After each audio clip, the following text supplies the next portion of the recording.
Alright guys, and here's just a little sneak peek at my wax melting routine.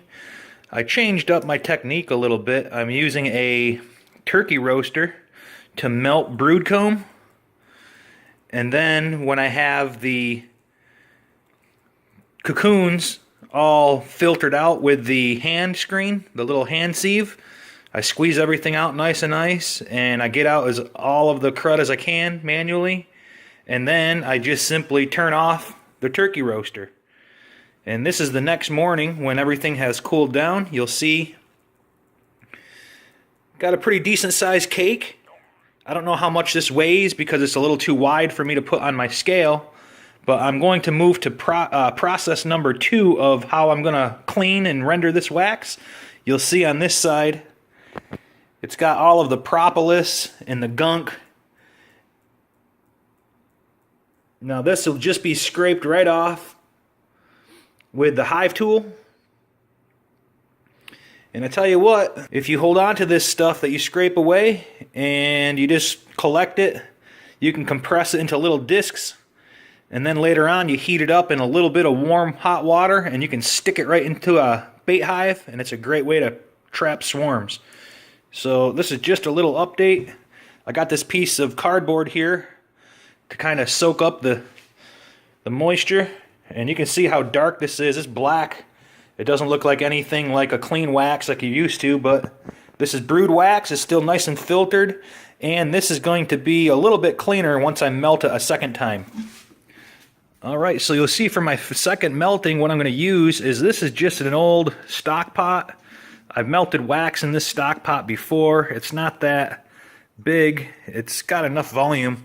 So I'm going to fill this up about halfway full of water, maybe even 3/4 of the way full of water, and then I'm going to break up that wax cake into small pieces and then remelt it. And all the junk is going to fall to the bottom, and another cake is going to form around the top of this, and I'll pull that cake out, and it should be a little cleaner than what it is now. So stay tuned for my update video. Okay, so here's another tip. I'm melting wax, and this is from brood comb. So what I've done is I've taken a big cake out of the turkey roaster, and I've scraped off the bottom part of the cake. You see here I have just paper towels. I'm trying to remove some of the moisture from that cake. And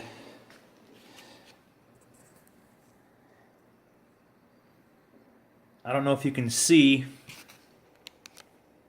we pretty much have the layer of wax. It still looks dirty. I use this side of the hive tool and I just slowly just scrape. I went both ways actually. I just started and I just scraped a little at a time, gently. You don't want to press down too hard, too firm. Just do it really lightly. I scraped all this way and then I went the long ways. I went this way around. So I gathered up all the scraping pieces, and it kind of resembles used coffee grounds in a way. It looks and has the same consistency similar to wet coffee grounds. Now my guess is that there is a little bit of wax in there and maybe some bee propolis, dirt, whatever. So what I'm doing is instead of throwing that out, that can be reused as a swarm lure. I don't know if you can make candles out of it or if it would burn as a fire starter. I haven't really tried that part yet. But I've been making little discs for swarm traps. I have put some brood comb on the outside of a swarm trap and had it work great. So I'm reusing empty paper towel rolls. I just take a paper towel roll, I flatten it out, I cut it into little sections like this, and then using, again, I'm working on cardboard here so it's absorbent. I just put the little piece there. I scoop up some of this leftover material. I guess the terminology, some folks call it is slum gum. It's really not the consistency of, melted wax. This is kind of water filtered. But I'm just scooping up some of this stuff here and putting it right into there. And then you can either use your fingers to do this and just kind of tamp it down, or I have this long nail with a head You can use that as a tamper. But I found once you get all of this stuff kind of scraped up,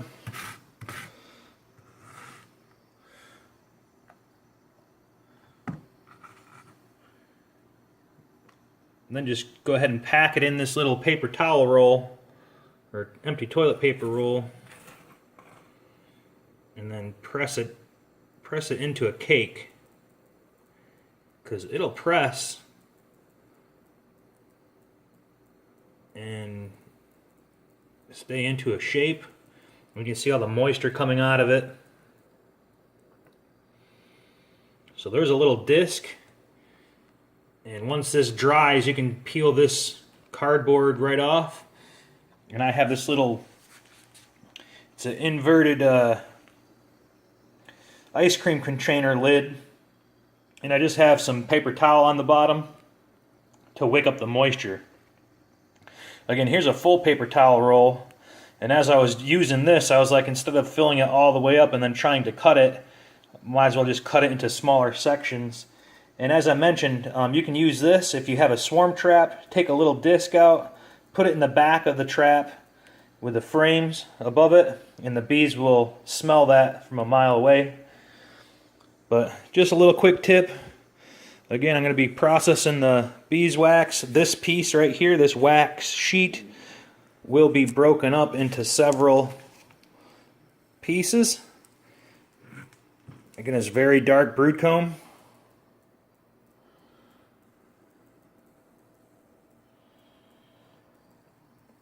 But I'm going to do one more pass. I'm going to break this up into pieces, and then we're going to remelt it. And basically repeat this process again. Remelt it, let the cake harden, scrape off the bottom. You can do this 5, 6, 7, 10 times if I want, but this is just the first pass and first attempt, and I'm showing you what I'm using. I'm not throwing anything out. Those of you who don't have the time or the effort or the energy to do stuff, I guess I can understand it, but don't throw anything out of the beehive. Everything is reused in one way or another. So this is just my method. That's a 5-gallon bucket of hard apple cider I still have to filter. So stay tuned, y'all. More videos on the way.